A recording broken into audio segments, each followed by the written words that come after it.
Hello friends, education 95 के YouTube channel में आपका स्वागत है। और जैसा कि आपको पता होगा, हम मराठा साम्राज्य की बारे में पढ़ रहे हैं और मराठा साम्राज्य क्या था। मराठा साम्राज्य के पूर्वज, मराठा साम्राज्य के प्रथम उत्तराधिकारी अर्थात मैं बात कर रहा हूँ शिवाजी और शिवाजी का कुछ प्रशासन, इसके बारे में हम अच्छे तरीके से चर्चा कर चुके हैं। आज जो हमारा विषय होने वाला है वो है मराठा साम्राज्य के उत्तराधिकारियों के बारे में, शिवाजी के उत्तराधिकारियों के बारे में, है ना। मगर शिवाजी के उत्तराधिकारियों की चर्चा शुरू करने से पहले मेरा आप लोगों से एक बार पुनः निवेदन है कि चैनल को मैक्सिमम लोगों तक शेयर करेंगे और सब्सक्राइब करवाएंगे, राइट। तो चलिए, जो आज की खास पेशकश है उसकी शुरुआत करते हैं। अगर शिवाजी के उत्तराधिकारियों की बात की जाए, है ना, तो शिवाजी के उत्तराधिकारियों अर्थात शिवाजी के कुछ बेटे ही उत्तराधिकार में राजा के पद पर बैठेंगे, है ना। तो मैं कुछ इतिहास को पीछे से उठाता हूँ। बात है 1678 की। 1678 में होता ये है कि शिवाजी के जो बेटे रहते हैं संभाजी, वो मुगलों से जाके मिल जाते हैं।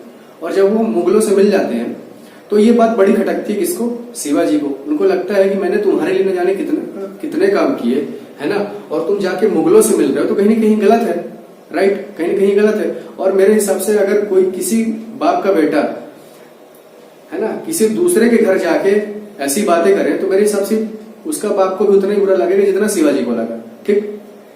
अब शिवाजी बिल्कुल निराश हो गए, है ना, बिल्कुल हताश हो गए। मगर फाइनली हुआ ये कि 1679 में जो संभाजी थे मुगलों से वापस आए। और मुगलों से जैसे ही वापस आए तो शिवाजी को पता चला कि मेरा बेटा वापस आ गया। शिवाजी बहुत गुस्सा हो गए। शिवाजी ने कहा कि तुम्हारे लिए मैंने अपने राजपाट में इतने सारे काम करवाए और तुम ही गद्दी में बैठते और तुम जाके मुगलों से मिल रहे हो ना, कहीं ना कहीं ये तो गलत बात है। तो शिवाजी ने काम किया, इनको कर दिया जेल के अंदर। जेल के अंदर करने के पीछे पहला रीजन तो आपको समझ में आ गया होगा। दूसरा रीजन ये भी था कि जो अष्ट प्रधान था शिवाजी के टाइम पे, तो अष्ट प्रधान को ये क्या करते थे, आपस में लड़ाया करते थे कि अष्ट प्रधान कैसे भी टूटे, राइट। तो इस वजह से शिवाजी ने संभाजी को जेल में डाल दिया। और संभाजी को जैसे ही जेल में डाला, अनहाला की जेल में जैसे ही डाला, और 2 महीने के अंदर क्या होते हैं, शिवाजी एक्सपायर हो जाते हैं, मर जाते हैं।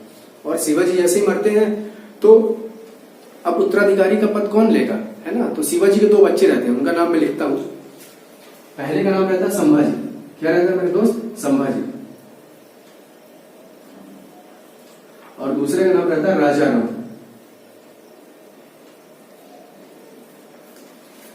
अब संभाजी है जेल में, संभाजी है जेल में। तो कानून तो ये कहता है कि जो बड़ा बेटा हो वो पद पर बैठे, मगर बड़ा बेटा अभी जेल में है। तो जनता ने कहा कि अगर बड़ा बेटा जेल में है तो कानून का होगा उल्लंघन। और 21 अप्रैल 1680 को गद्दी में बैठा दिया किसको? राजाराम को। कब बैठाया? 21 अप्रैल 1680 को। अब ये गद्दी पे बैठ गए। गद्दी पे जैसे ही बैठे 3 महीने के अंदर संभाजी बाहर आ गए।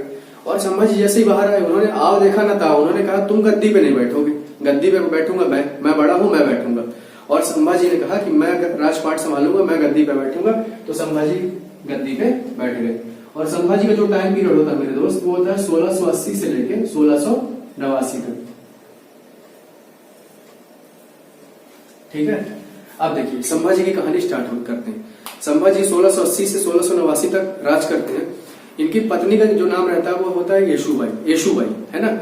और इनके जो माता जी रहती हैं वो रहती है सोयराबाई, है ना, भाई दोनों सेम है। और इनके जो गुरु रहते हैं वो रहते हैं केशव भट्ट, ठीक है।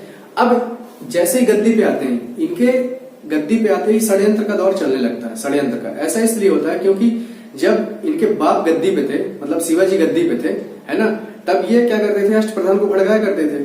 और जब ये गद्दी पे आए तो वही अष्ट प्रधान क्या करने लगा, इनका विरोध करने लगा, इनको छोड़ के जाने लगा। अष्ट प्रधान टूट गया, नष्ट हो गया।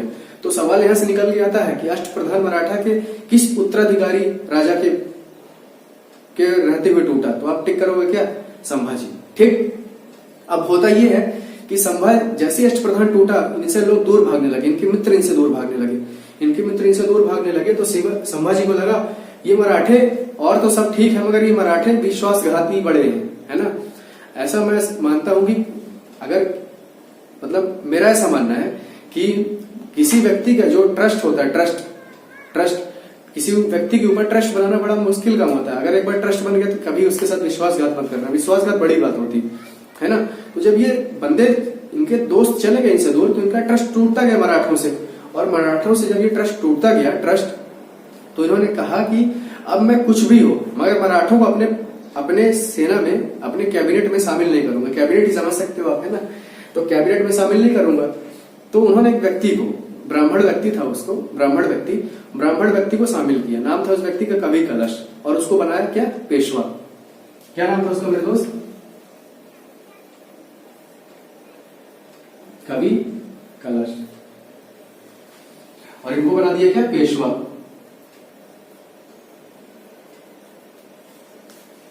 अब इनका काम बड़ा अच्छा चल रहा था, ये लोग बड़े अच्छे तरीके से काम कर रहे थे। मगर हुआ ये कि 1687 की बात है। 1687 में अकबर औरंगजेब का एक पुत्र रहता है, औरंगजेब का, तो वो विद्रोह कर देता है ना दिल्ली में। विद्रोह करने के बाद औरंगजेब ने कहा कि मैं तुमको मार डालूंगा। वो बेचारा डर के मारे भागता है, कहां पे, मराठा नीचे दक्षिण में मराठाओं के पास भागता है। और मराठाओं के पास जैसे ही भागता है तो वहां पे मिलते हैं कौन, संभाजी। तो संभाजी से बोलता है साहब मेरे को शरण दे दो। तो संभाजी बोलते हैं ठीक है, खाली तो बैठे ही हम, चलो तुमको शरण दे देते हैं। तो ये बात बड़ी बुरी लगती है औरंगजेब को। औरंगजेब बोलता है कि बेटा हमारा विद्रोह, मेरे से शरण तुम दे रहे हो, तुम तो नहीं बचोगे अब। तो औरंगजेब ने एक व्यक्ति को भेजा, अपने सेनापति को भेजा, नाम था उसका मुकर्रब खान। क्या नाम था मेरे दोस्त, मुकर्रब खान।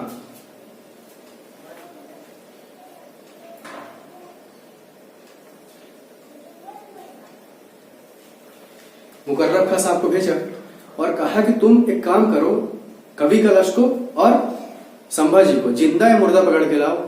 तो गए साहब, गए मुकर्रब खान साहब गए और उन्होंने पकड़ के लाए दोनों को पकड़ के लाने के बाद औरंगजेब ने इन दोनों को जेल में डाल दिया। और जेल में डालने के बाद 1689 में दोनों की हत्या करवा दी। राइट, अब क्या होगा, अब कहानी आगे बढ़ेगी। अब क्या होता है, संभाजी का एक पुत्र रहता है, नाम रहता है साहू जी। वो तकरीबन 7 साल का इस टाइम है ना। तो जनता ने सोचा कि अगर 7 साल के व्यक्ति को राजा बना देंगे, उत्तराधिकारी का पद दे देंगे, तो कहीं ना कहीं ये भी गलत है, वो राजपाट तो संभाल नहीं पाएगा। तो हम एक काम करते हैं, राजा राम को क्या करते हैं, उत्तराधिकारी का पद देते हैं। तो दूसरा जो राजा बनता है मराठा में, वो रहता है राजा राम। राजा राम का जो समय पीरियड रहता है वो रहता है 1690 से लेकर 1700 ईस्वी तक। राइट, अब देखिए राजा राम की कहानी। राजा राम आते ही अपनी राजधानी बनाई रायगढ़ को राजधानी बना ली। और रायगढ़ को राजधानी के बनाने के बाद ये अपना काम धाम करने लगे। अब ये बात पता चली औरंगजेब को। औरंगजेब ने कहा कि अगर मराठाओं में संभाजी और कवि कलश मर गया है तो मराठे तो बचे नहीं, अब वहां राजपाट कौन कर रहा है। तो उनको पता चला कि राजपाट चला रहे कौन, राजा राम। औरंगजेब इस बार सेना नहीं भेजा, इस बार खुद आया, है ना। औरंगजेब आया और औरंगजेब जैसे ही पहुंचा, कहा, पन्हाला में जैसे ही पहुंचा, रायगढ़ में पन्हाला में जैसे ही पहुंचा, तो राजा राम पन्हाला से निकल के कहा छिप गए, जिंजी के किले में छिप गए। उसने ढूंढा, औरंगजेब ने पूरे किले में ढूंढा कि राजा राम बस मिले मेरे को, तो राजा राम मिले नहीं। तो उन्होंने वहां से संभाजी की पत्नी येशुबाई और उनका पुत्र साहू जी दोनों को कैद कर लिए, दोनों को पकड़ लिया और ले जाके अपने किले में रख लिया। बोले चलो ठीक है, राजा राम नहीं मिला, इन्हीं दोनों को ले चलो। इन दोनों को ले गया और ये अभी छिपे हैं राजा राम साहब कहाँ, जिंजी में, जिंजी के किले में छिपे। 8 साल ही छिपे रहते हैं, 8 साल छिपे रहने के बाद इन्होंने डिसाइड किया कि अब मैं कुछ नहीं करूंगा, बाहर निकलूंगा। और बाहर निकलते ही पहुंचे सतारा। और सतारा पहुंचने के बाद इन्होंने अपने कैबिनेट में एक नया पद जोड़ा, नाम था उसका प्रतिनिधि। 9वां पद था, है ना, पेपर में हमेशा पूछा जाता है। 9वां पद जोड़ा और इस पद को उन्होंने पेशवा से ज्यादा पावर दे दी, है ना। अब बताइए, पेशवा से ज्यादा पावर दी राजा राम ने, है ना, किसको, प्रतिनिधि को। तो कुछ दिनों तक ये काम धाम करते रहे और फाइनली क्या होता है कि 1700 ईस्वी में इनकी हो जाती है मृत्यु और इनका खेल खत्म। अब गद्दी पे कौन बैठेगा, गद्दी पे अब बैठेगा राजा राम की पत्नी। राजा राम की पत्नी का नाम रहता है मेरे दोस्त ताराबाई।